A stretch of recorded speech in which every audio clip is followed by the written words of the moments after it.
This is our psychological film analysis of The Aviator. The Aviator is the story of Howard Hughes. Howard Hughes was an American business magnate who was by all means famous.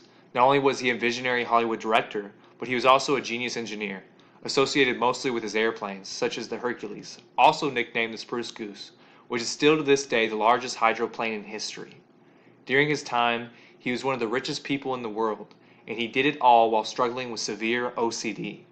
The movie takes place in the first half of the 20th century, but focuses on the late 20s to late 40s, defined by economic depression and war, and well before symptoms of OCD or mental illness as a whole were understood in the mainstream. Diagnosis. OCD is a chronic and long-lasting disorder in which a person has uncontrollable recurring thoughts, obsessions, and behaviors, compulsions, that one feels the urge to repeat over and over. Throughout this film, it becomes more and more evident that Howard Hughes has OCD.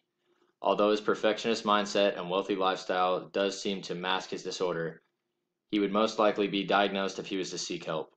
OCD is not always an easy disorder to spot, as some stigmas of the disorder are more common in some cultures than others.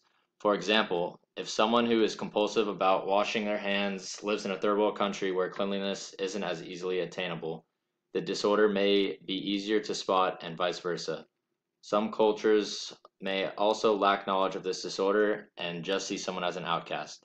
Some of the most common stigmas for OCD in our culture consist of germaphobes, which are usually people who are washing their hands excessively and refuse to shake hands or touch door handles, and people who repeat words or actions to a point where it draws attention. Evidence. One of Howard's more prevalent symptoms is his compulsion to repeat words and or phrases. This is exhibited throughout the film, but most compellingly in the closing scene, where Hughes repeats, "The way of the future." Howard Hughes' obsession is one of the most common among those with OCD. He feels a need to remain free from germs. His obsession is conveyed best in the final chapter of the film, where he is quarantined by himself in the film room, only allowing select people to come in to bring him milk and other foods, you presume.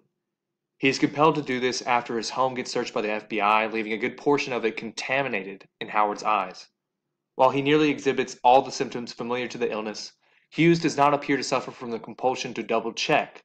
Now, he is plenty paranoid, but he never seems to check to make sure he locked a door or turned off a plane engine.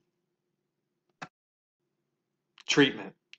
Our treatment plan would involve cognitive behavior therapy, specifically exposure and prevention therapy, combined with medication classified as serotonin reuptake inhibitors.